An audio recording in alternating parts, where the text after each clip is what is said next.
I do not believe that we can wait until next November or next December. I do not believe that we should set merely an interim meeting between now and the end of next year.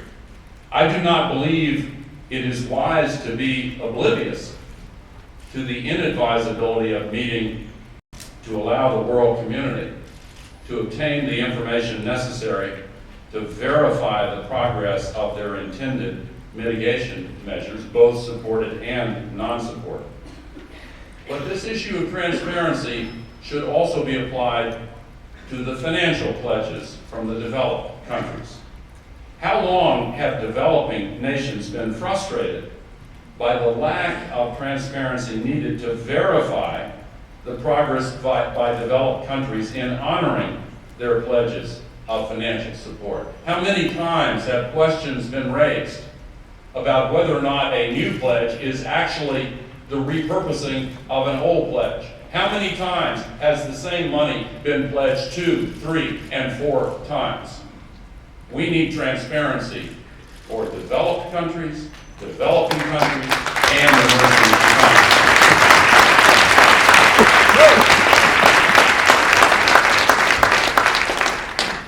In the case of both of these measures, the pledge of additional near-term, medium-term, and long-term financial support, and the pledge of mitigation measures that grow in ambition over time.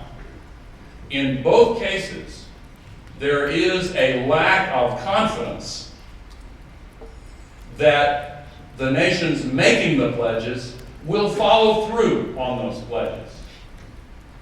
An unwillingness to feel excitement over the midterm and long-term numbers because of concerns that those parts of their pledges will soon be forgotten. Full transparency, both for the pledges and deliverance of financial support and for the progress or lack thereof on mitigation measures, in both cases, full transparency can build the confidence of the world community that these pathways that are being described will be pathways that are actually traveled, so that when the world community, with access to information to measure the progress, they can, the world community can immediately say, wait a minute, we notice that you've deviated from the pathway that you have charted for us. And if transparency is applied to both of these measures, then it has a feeling of fairness and equality. The world community should know that pledges of new support are not going to result in repositioning of old pledges. And at the same time, it is difficult for me to understand why the world should not also ask for the ability to see for itself whether or not the pledges of mitigation from the largest global warming polluters in the world, those most responsible for the future threats to the integrity of the Earth's ecological system, are commitments that are in fact being honored, whether those pledges are for mitigation that is supported or unsupported. We must remember that we really are all in this together. Our world is filled with unfairness and inequity. But these problems will only be exacerbated if we fail to solve this crisis. Sometimes a challenge in politics or diplomacy is about reconciling positions when both positions are correct even though they seem in opposition to one another.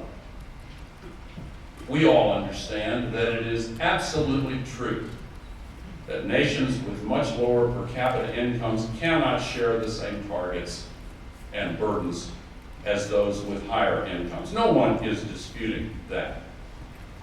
Those who take this position are absolutely right that the wealthy countries are principally responsible for having created this problem in the first place. No one is disputing it. But we must take steps to solve this crisis now, and fragmented action guarantees peril for all. But I would say to my friends in the emerging economies and the developing countries that they should take into account the economic situation in our world today. Working people in many developed economies have had a bitter experience with the outsourcing of jobs empowered by information technology. And against that experience, they feel deeper concern that obligations that are applied in one part of the world, but applied not at all in another part of the world, can worsen their economic circumstances. Without arguing the merits of the case they make, I would ask for an understanding of the difficulty that that poses for elected officials who are charged with the responsibility of representing the economic interests of those working men and women.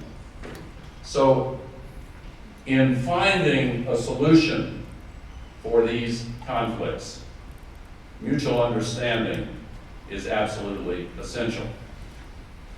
To those who say that the targets for mitigation that we are working on here are too weak in the first place, and that it might be better to achieve no agreement rather than a weak agreement,